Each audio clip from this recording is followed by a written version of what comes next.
नमस्कार, मैं हूं अश्विन मिश्रा। आप देख रहे हैं गोवा का पहला हिंदी न्यूज चैनल राज टीवी। हम आज टॉप 10 बुलेटिन में आपको बताएंगे देश दुनिया की 10 बड़ी खबरें क्या हैं। चलिए रुक करते हैं सबसे पहली खबर की तरफ। प्रधानमंत्री नरेंद्र मोदी ने आज शाम देश को संबोधित किया और जीएसटी 2.0 के तहत किए गए ऐतिहासिक सुधार का ऐलान किया। प्रधानमंत्री इस संबोधन को बचत उत्सव करार दिया और कहा अब देश के हर नागरिक का मुंह मीठा होगा।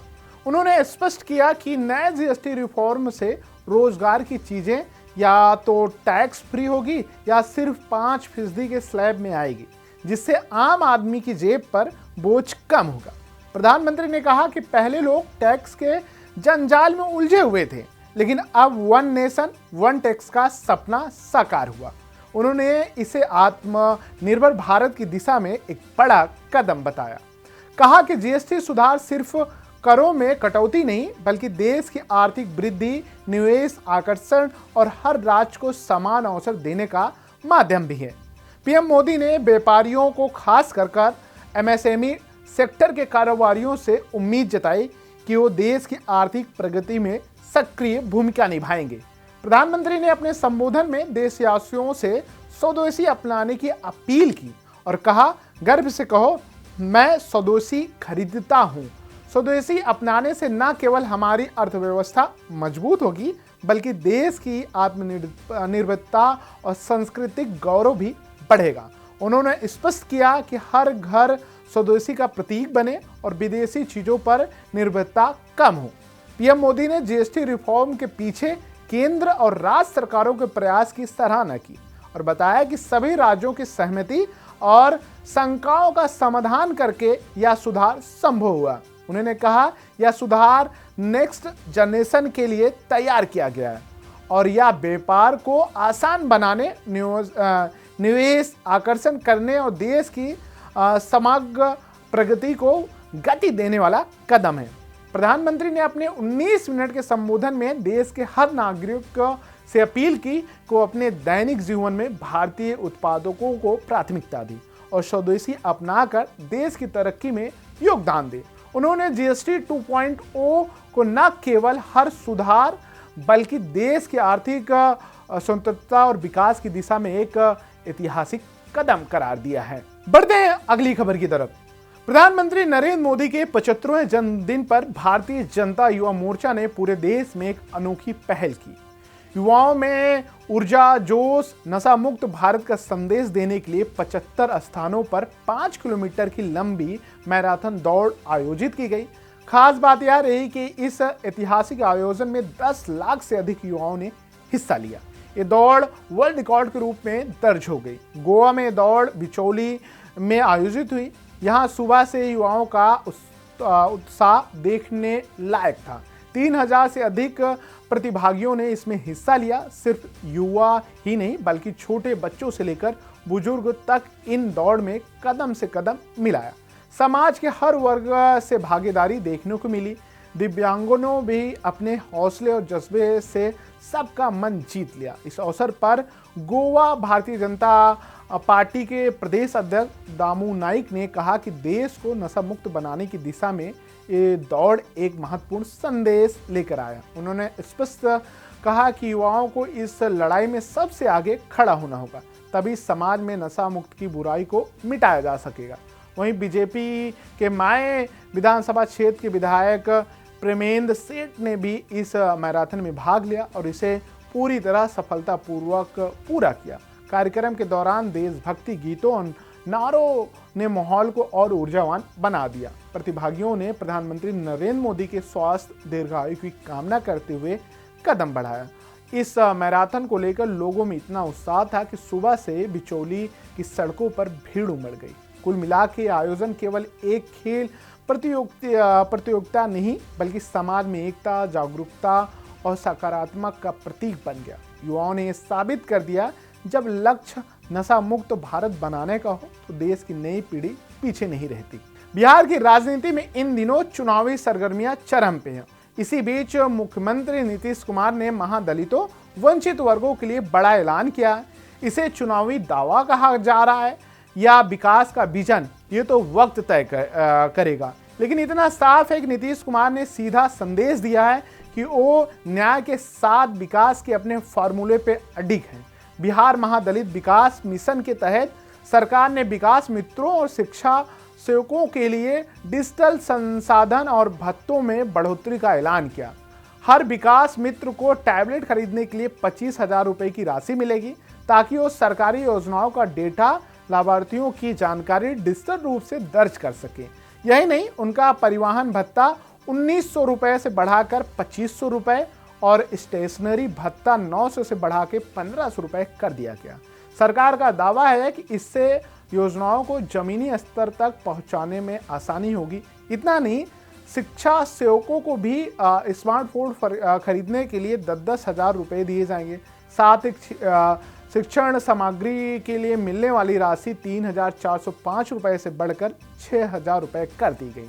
सरकार का कहना, इस फैसले से बच्चों तक शिक्षा पहुंचाना, महिलाओं को साक्षर बनाने की योजनाओं में और तेजी आएगी। लेकिन राजनीतिक सवाल यह है कि क्या यह फैसला सचमुच गरीबों के उत्थान के लिए है या फिर चुनावी मैदान में नीतीश कुमार की वापसी की तैयारी है? क्योंकि पिछले कुछ ही हफ्तों में उन्होंने महिला रोजगार योजना, युवाओं के लिए, बेरोजगार युवाओं के लिए सहायता, 1 करोड़ नई नौकरियां का वादा, फ्री बिजली और पेंशन बढ़ाने जैसी कई बड़े ऐलान किए। अब देखना होगा कि ये घोषणाएं वोट में तब्दील होगी या जनता इन्हें चुनावी लालच समझेगी। बहरहाल, नीतीश कुमार ने इस ऐलान के साथ एक बार फिर बिहार की राजनीति का एजेंडा सेट कर दिया है। बिहार चुनाव से पहले नीतीश का बड़ा दावा। बढ़ते हैं अगली खबर की तरफ। भारत का चुनाव आयोग आज फिर सुर्खियों में। वजह है उसकी सख्ती। चुनावी व्यवस्था को पारदर्शिता बनाने की दिशा में आयोग ने शुक्रवार को एक बड़ा कदम उठाया। 6 साल से चुनाव न लड़ने वाली 474 राजनीतिक दलों को एक झटके में डीलिस्ट कर दिया। आपको याद होगा, 9 अगस्त को भी आयोग ने 334 ऐसी पार्टियों पर गाज गिराई थी। यानी महज 2 महीने के भीतर 808 पार्टियां चुनावी रजिस्ट्रेशन से बाहर हो गईं। अब जरा सोचिए कि ये वो पार्टियां हैं जो न चुनाव लड़ रही थी, न लोकतंत्र की जिम्मेदारी निभा रही थी, लेकिन फिर भी टैक्स छूट और चुनावी प्रतीक जैसे सुविधाओं का फायदा उठा रही थी। आयोग ने साफ किया कि जनप्रतिनिधि अधिनियम की धारा 19A कहती है कि पंजीकरण कायम रखने के लिए दलों को सक्रिय रहना होगा। 6 साल तक मैदान में न उतरने का मतलब है बाहर का रास्ता। इस बार सबसे ज्यादा असर उत्तर प्रदेश पे पड़ा, जहां 121 पार्टियों को खत्म कर दिया गया। महाराष्ट्र में 44, तमिलनाडु में 42, दिल्ली में 40, पंजाब और राजस्थान में भी कई दलों को डिलिस्ट किया गया। लेकिन कहानी यही नहीं खत्म होती। तीसरे चरण शुरू हो चुका है। अब 359 और पार्टियों जांच के दायरे में, क्योंकि इन्होंने पिछले 3 साल से अपने खर्चा खातों की रिपोर्ट नहीं दी। इनमें से सबसे ज्यादा 127 पार्टी उत्तर प्रदेश की है। आयोग ने इन्हें नोटिस भेजा है। जवाब न मिलने पर इनका भी हाथ तय है। जरा सोचिए, जब नकली या सिर्फ नाम मात्र की पार्टियों को बाहर किया जाएगा तो चुनावी प्रक्रिया कितनी साफ और गंभीर हो जाएगी। आयोग का यह कदम लोकतंत्र को मजबूती देने वाला है। ये संदेश है कि चुनाव केवल मजाक नहीं, जनता की आस्था का मंच है। यहाँ वही टिकेगा जो पारदर्शिता और जवाबदेही निभाएगा। इससे ये तो साफ है कि लोकतंत्र को बचाने की लड़ाई में अब चुनाव आयोग सबसे आगे बढ़कर काम कर रहा है। बढ़ते हैं अगली खबर की तरफ।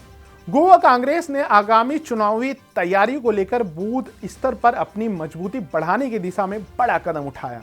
गोवा प्रदेश कांग्रेस कमेटी के अध्यक्ष अमित पाटकर के नेतृत्व में सभी 40 विधानसभा क्षेत्रों के बूथ लेवल एजेंट को एक विशेष ट्रेनिंग सेशन आयोजित किया गया। इस सत्र में मतदाता जागरूकता, चुनावी तैयारियां और सत्तारूढ़ बीजेपी की कथित भ्रष्टा प्रथाओं को मुकाबला करने जैसे अहम मुद्दे पर विस्तार से चर्चा की गई। कांग्रेस ने साफ संकेत दिया कि बूथ स्तर पर मजबूत उपस्थिति के साथ मैदान में उतरेगी और जनता की ताकत पर भरोसा करते हुए लोकतंत्र मूल्यों की रक्षा करेगी।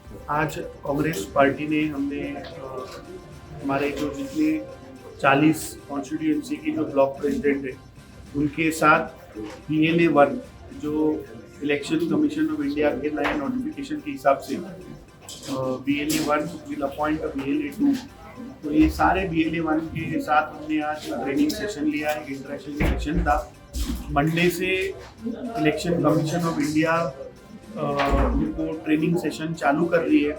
हमारे लीडर राहुल गांधी जी ने जो वोटर चोरी का एपिसोड जो एक्सपोज किया है कि पहले फेज में उन्होंने बताया कि किस हिसाब से बोगस वोट सिस्टम में ऐड किए जाते हैं, और सेकेंड एपिसोड में उन्होंने दिखाया कि किस प्रकार से जो बोगस वोट्स हैं, बोगस नहीं, जो रियल वोट्स हैं, उनको कैसे सिस्टम से डिलीट किया जाता है। तो आई थिंक इस देश में जो इस डेमोक्रेटिक सिस्टम प्रोसेस के हिसाब से जो हमारा संविधान है उसके हिसाब से फ्री एंड फेयर इलेक्शन होने चाहिए। तो उसके तहत हमने गोवा प्रदेश कांग्रेस कमेटी ने बूथ मैनेजमेंट बहुत सीरियसली लिया है। हमारे जनरल सेक्रेटरी इंचार्ज अमरजन वाली इस प्रोग्राम को ड्राइव कर रहे हैं, और मुझे बहुत खुशी हो रही बताते हुए कि पूरे 40 के 40 कॉन्स्टिट्यूएंसी के BLA 1 हमने सबमिट कर चुके हैं और उनके ट्रेनिंग मंडे से चालू हो रही है। हमारी पूरी नज़र इलेक्शन कमीशन ऑफ इंडिया पे SIR के मामले में, गोवा के SIR के मामले में हमारी आँख खुली है। बहुत सारे कॉन्स्टिट्यूएंसीज हैं जहाँ पे फॉरेन नेशनल भी as a Indian voter registered है। एक एक घर में हमको सस्पिशन है कि वहाँ पे बोगस वोटर 100, 150, 200 की तादाद में उन्होंने वहाँ पे रजिस्टर किए। तो ये सारे मुद्दे हम उनके सामने लाने वाले हैं। मुझे लगता है कि ये प्रयास हमने चालू किया है जो अपकमिंग इलेक्शंस जो ZP हो या आने वाले असेंबली इलेक्शन, इसमें फ्री एंड फेयर इलेक्शन हो, इसमें वोटर चोरी की कोई आशा ना हो, इसके लिए हमने ये प्रयास चालू किया। मुझे आशा है कांग्रेस पार्टी इस बार ये वोटर चोरी गोवा में जो हो रहा है उसमें हम रोक लगाने में सक्षम हो जाएंगे। अब अगली खबर है पुरी से, जहां उड़ीसा के श्री जगन्नाथपुरी में अधिकारियों, पुलिसकर्मी और सेवादारों के लिए मोबाइल फोन इस्तेमाल पर बैन लग गया है। यह फैसला शनिवार 20 सितंबर 2025 को मंदिर के एक बैठक में फैसला लिया गया। मंदिर के इस बैठक के प्रमुख प्रशासक अरविंद कुमार ने बताया कि पहले चरण में केवल अधिकारियों और पुलिसकर्मियों पर यह नियम लागू होगा, बाद में इसका विस्तार सेवादारों तक किया जाएगा। अरविंद ने कहा कि आपात स्थिति में या महत्वपूर्ण संदेशों के लिए अधिकारिक निश्चित स्थान पर जाकर मोबाइल इस्तेमाल कर सकते हैं। उन्होंने चेतावनी दी कि नियम तोड़ने पर कड़ी कार्रवाई होगी। पुरी जगन्नाथ मंदिर न केवल भारत के प्रमुख मंदिर, हिंदू तीर्थ स्थलों में से एक माना जाता है, बल्कि भारतीय संस्कृति का महत्वपूर्ण प्रतीक है। ये मंदिर भगवान जगन्नाथ, उनके भाई और बहन को समर्पित है। साल भर यहाँ लाखों भक्त दर्शन के लिए आते हैं। विशेषकर रथ यात्रा के दौरान देश विदेश से भारी भीड़ जुटती है। इतिहास की बात करें तो पुरी जगन्नाथ मंदिर का निर्माण 12वीं शताब्दी में गंगा वंश के राजा देव ने कराया था। ये मंदिर अपने आप में बहुत कुछ ऐतिहासिक है। मंदिर का विशाल शिखर, नक्काशी दीवारें धार्मिक प्रतीकों से सुसज्जित है। गर्भगृह इसकी भव्यता को दर्शाता है। मंदिर की ऊंचाई लगभग 65 मीटर है और शिखर पर स्थित नीलचक्र इसे विशेष बनाता है। पुरी जगन्नाथ धाम हिंदू धर्म में चारों धामों में से एक है और मोक्ष की प्राप्ति का मार्ग माना जाता है। प्रशासन ने मोबाइल पर यह नया प्रतिबंध इसलिए लगाया ताकि भक्तों और अधिकारियों दोनों के लिए व्यवस्था सुचारू रहे। आने वाले समय में देखना होगा यह नया नियम मंदिर के दैनिक गतिविधियों और रथ यात्रा के दौरान किस तरह प्रभाव डालता है। बढ़ते हैं अगली खबर की तरफ। अमेरिका से आई एक ऐसी खबर जिसने पूरी दुनिया को हिलाकर रख दिया। सबसे ज्यादा झटका भारत को लगा। डोनाल्ड ट्रंप ने H-1B वीजा पर तगड़ा चार्ज लगाने का ऐलान किया है। अब अमेरिका में काम करने वाले विदेशी कर्मचारियों के लिए वीजा एप्लीकेशन पर 1 लाख अमेरिकी डॉलर यानी करीब 88 लाख रुपए की फीस देनी होगी।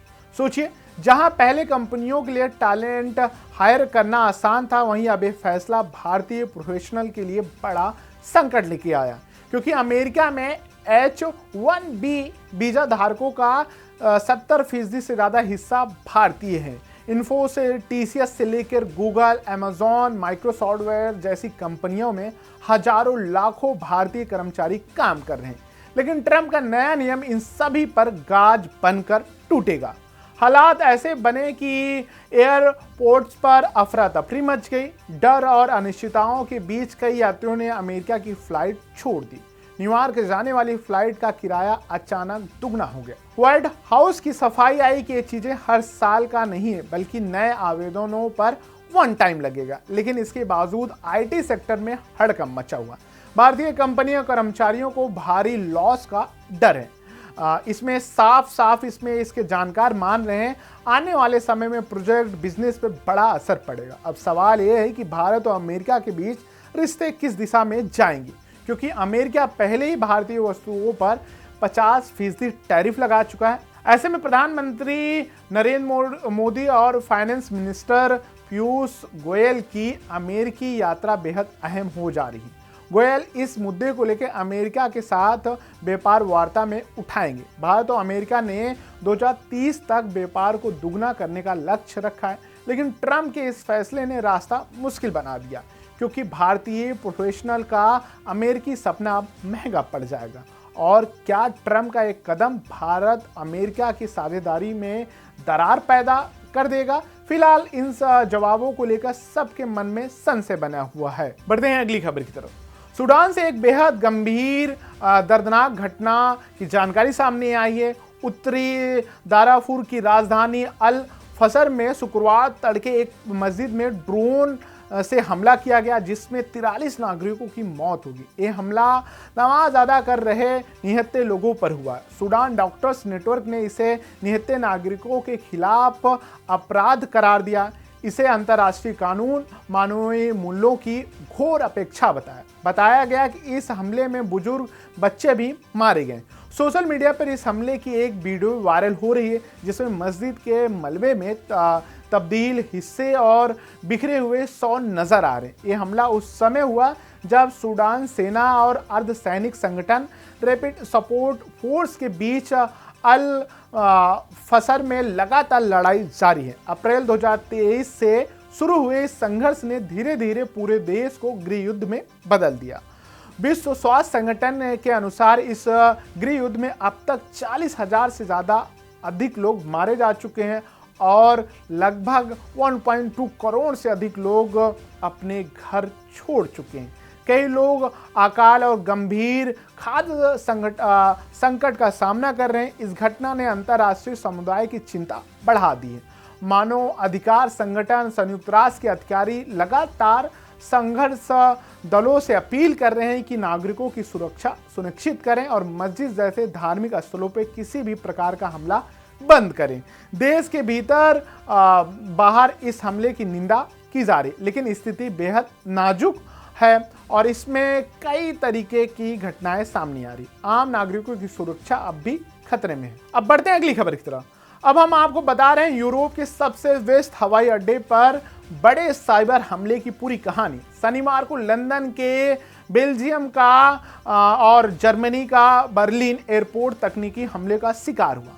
इन हमलों का निशाना बना वो सर्विस प्रोवाइडर जो चेक इन और बोर्डिंग सिस्टम को संचालित करता है।